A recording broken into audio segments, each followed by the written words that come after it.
গত 16 বছর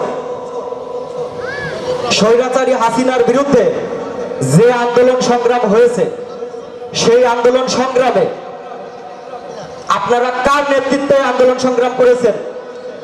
নিশ্চয়ই সৈয়দ মেহেদী আহমেদ রুমির নেতৃত্বে আন্দোলন সংগ্রাম করেছেন। আপনারা কোনো নেতা পেয়েছেন? কেউ কি কোনো নেতৃত্ব দিয়েছে? কাউকে আপনারা মাঠে পেয়েছেন? তাহলে আগামী সংসদ নির্বাচনে সংসদ সদস্য হিসেবে, নমিনেশন প্রার্থী হিসেবে একজনই দাবিদার, সে হচ্ছেন খোকসা কুমারখালীর নয়নের মণি, বীর মুক্তিযোদ্ধা সৈয়দ মেহেদী আহমেদ রুমি। সৈয়দ মেহেদী আহমেদ রুমির কোনো বিকল্প খোকসা কুমারখালীতে নেই। ইনশাল্লাহ আগামীতে যে ভোট হবে, এই ভোটে সৈয়দ মেহেদী আহমেদ রুমি নমিনেশন পাবেন এবং আমরা খোকসা কুমারখালীবাসী ঐক্যবদ্ধভাবে সেই ভোট করে তাকে সংসদ সদস্য হিসেবে নির্বাচিত করব, এই আশা ব্যক্ত করে